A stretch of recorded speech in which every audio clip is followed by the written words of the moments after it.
Исәнмесез, хөрмәтле халык иҗатына тугры тамашачыларыбыз. Телләре күп булган өчен ике рәткә тезгәннәр. Аның белән төрле илләр, океаннар гизгәннәр. Бүген сүз яңадан гармон турында булыр. Дөресрәге, хромка гармон турында булыр.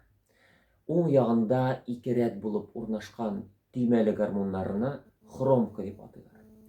Хромка 20 гасыр башында Вологда шәһәрендә яшәүче Николай Смыслов тарафыннан уйланылып чыгарыла.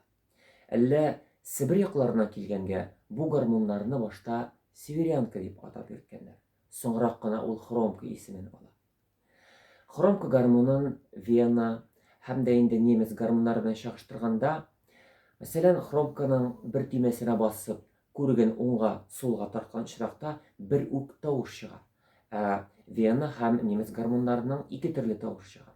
Шуңа күрә 10-15 ел эчендә хромка башка Вена гармоннарын кысрыклап чыгара. Һәм дә инде 1920-25 еллар эчендә күпләп гармон сатыла һәм дә инде бу иң популяр гармоннарның берсенә әверелә.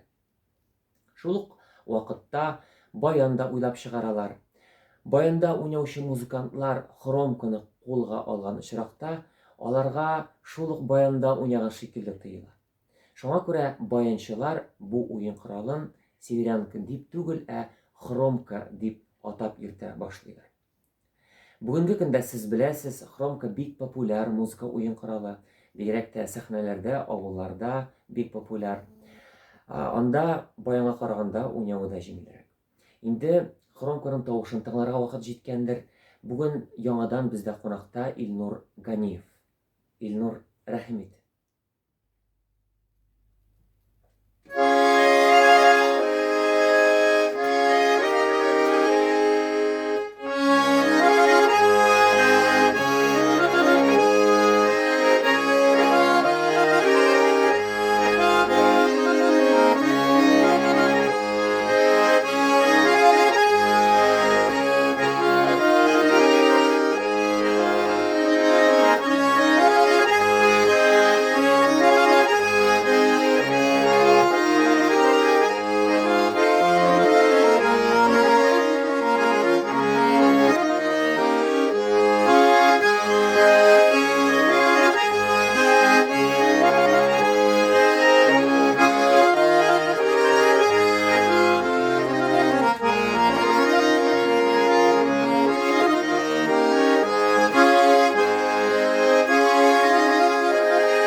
Илнур гармонда уйнаганда шундый халык иҗатыннан юллар искә төште.